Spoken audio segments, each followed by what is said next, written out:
वीर वीरता दिखाया करते हैं, पीठ नहीं। मैं अंतिम बार पूछ रहा हूँ, आप अश्व को लौटाएंगे या नहीं? कदापि नहीं। तो फिर आपको नीचे आना होगा। हाँ, मेरे बाणों का उत्तर देने के लिए। ठीक है।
माँ, यदि मैंने मन वचन कर्म से अपने पतिव्रत धर्म का पालन किया है, तो मेरा पुत्र विजयी हो।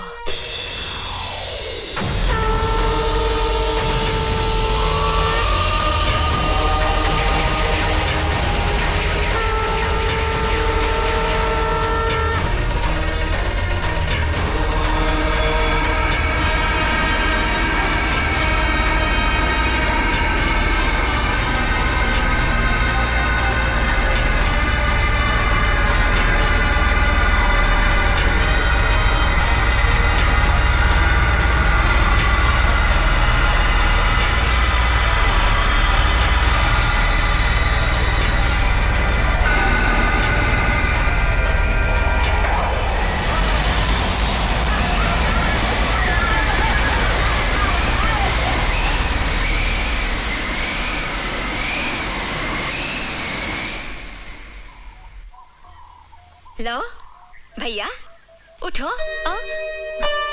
भैया, भैया तुम आ गए? हाँ। वो दुष्ट कहाँ है? मूर्छित है। और यज्ञाश्व? वो रहा। चलो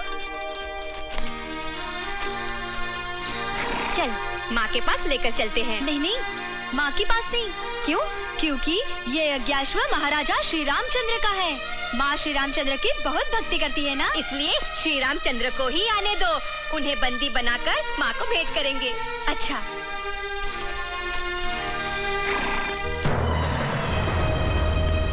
भगवान, अनुज शत्रुघ्न मुनि बालकों से पराजित हो गए। क्या? अनुज शत्रुघ्न पराजित हो गए? सारथी, क्या तुम सत्य कह रहे हो? कहीं तुम्हारी मति तो भ्रष्ट नहीं हो गई? नहीं प्रभु, मैं सत्य कह रहा हूँ। ये अकेले शत्रुघ्न की नहीं, संपूर्ण रघुवंश की पराजय है। ऐसा कभी नहीं हो सकता।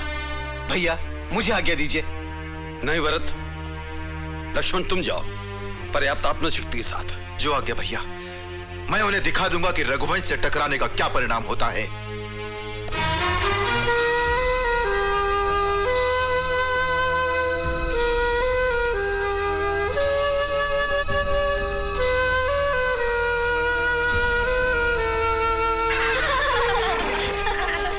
देखो, एक और योद्धा रथ पर सवार होकर इधर ही आ रहा है।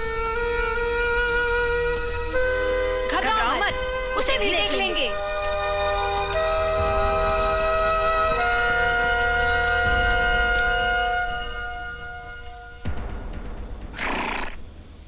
मूर्ख बालकों!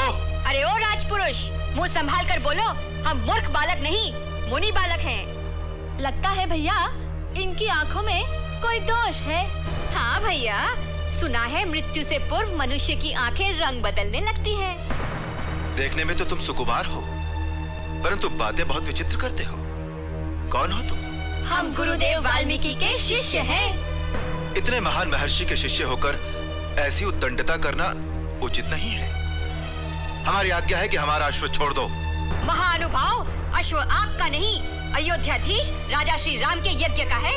इसलिए हम अश्वाधीश और अयोध्याधीश श्री राम से युद्ध करना चाहते हैं, किसी और से नहीं। रामायण के रचनाकार महामुनि वाल्मीकि के शिष्य होकर भी क्या तुम श्री रामचंद्र के प्रताप को नहीं जानते? अपने गुरुदेव की कृपा से हम श्री रामचंद्र को भली प्रकार जानते हैं, किंतु ये नहीं जानते कि वे हमसे अधिक प्रतापी हैं या हम उनसे। और इसीलिए हम दोनों भाई उनके प्रताप को परखना चाहते हैं। बालकों, तुम क्या जानो कि श्री राम ने कैसे कैसे महान कार्य किए हैं। उन्होंने महाबली बाली का संहार किया था। हाँ, किया था, किंतु कायरों की तरह छिपकर। क्या इसे ही हम उनकी वीरता मान ले? उन्हीं करुणामूर्ति श्री राम ने दशकंठ रावण का वध करके लंका का राज्य विभीषण को सौंप दिया था। वे करुणा की नहीं, कठोरता की मूर्ति हैं। उन्होंने अपनी गर्भवती पत्नी सीता माता को वनवास देकर क्या अपनी करुणा का प्रदर्शन किया था? बालकों, यदि तुम अपने लड़कपन में हमारे भ्राता मर्यादा पुरुषोत्तम श्री राम का इस प्रकार अपमान करोगे तो उनका भाई लक्ष्मण तुम्हें कदापि क्षमा नहीं करेगा। अच्छा, तो आप ही है लक्ष्मण, जिन्होंने गर्भवती माता सीता को अकेले वन में छोड़ दिया था। अब तो हम आपको कदापि नहीं छोड़ सकते। हम इसी अवसर की ताक में थे। आपके कर्मों का फल आपको इसी वन में चखाएंगे। अब आप यहाँ से जीवित लौटकर नहीं जा सकते। सीता माता को आपने इस वन में ही छोड़ा था ना? हम भी इस वन में आपका अंत देखेंगे। बस बालकों, बहुत हो चुका। हमसे युद्ध करने की अपनी मुंहजोरी का फल भोगने के लिए तैयार हो जाओ।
नन्हे मुनि कुमारों ने लक्ष्मण जैसे योद्धा को भी पराजित कर दिया। हाँ माता, सुना है कि पुष्पों से भी कोमल लगने वाले दोनों मुनि कुमार महान पराक्रमी हैं। तो क्या रघुवंश का तेज? नहीं माता, आप निश्चिंत रहिए, कुछ भी हो जाए रघुवंश के तेज का अंत नहीं हो सकता। गुरुवर, मुझे आशीर्वाद दीजिए। विजयी भव। देखो भैया, श्री रामचंद्र आ गए। अच्छा हुआ, उन्हीं की हम प्रतीक्षा कर रहे थे।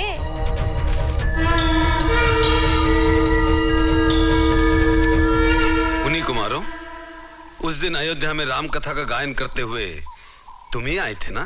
केवल राम कथा नहीं, सीता राम की कथा कहिए।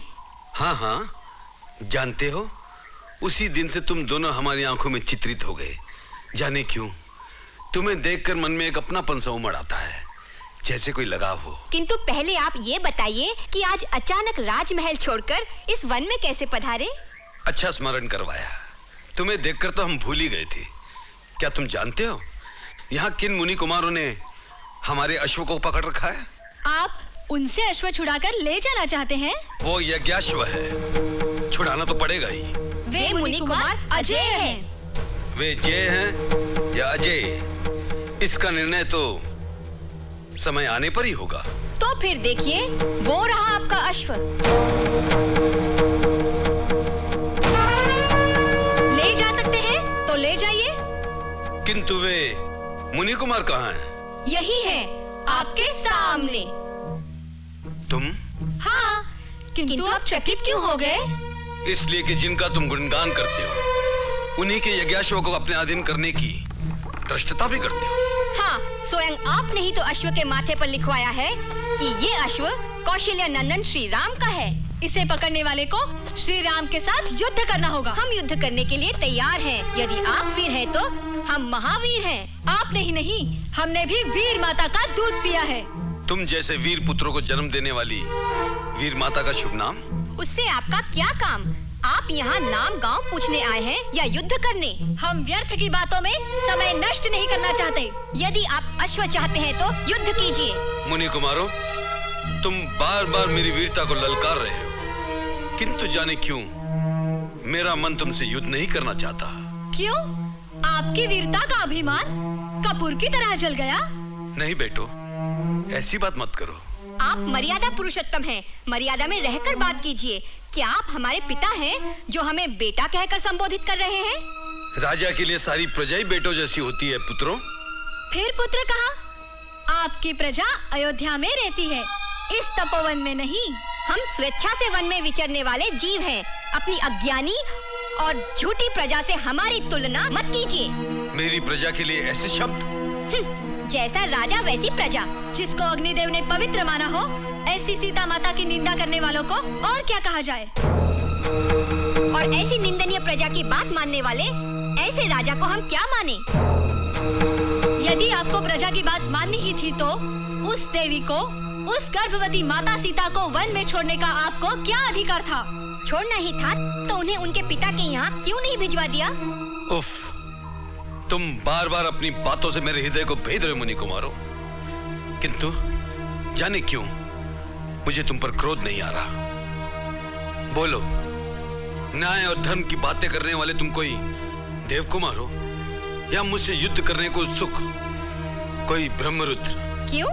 हमारी बातों से ही भयभीत हो उठे? हम केवल वनवासी मुनि कुमार हैं राजन, कोई और नहीं। ऐसी बात है तो सुनो। हम नारी, बालक, वृद्ध और ब्राह्मण पर वार नहीं करते, इसीलिए सोच में पड़ गए। ओ सूर्यवंशी योद्धा, आप इतने आदर्शवादी हैं तो ताटका को क्यों मारा? वो नारी नहीं थी?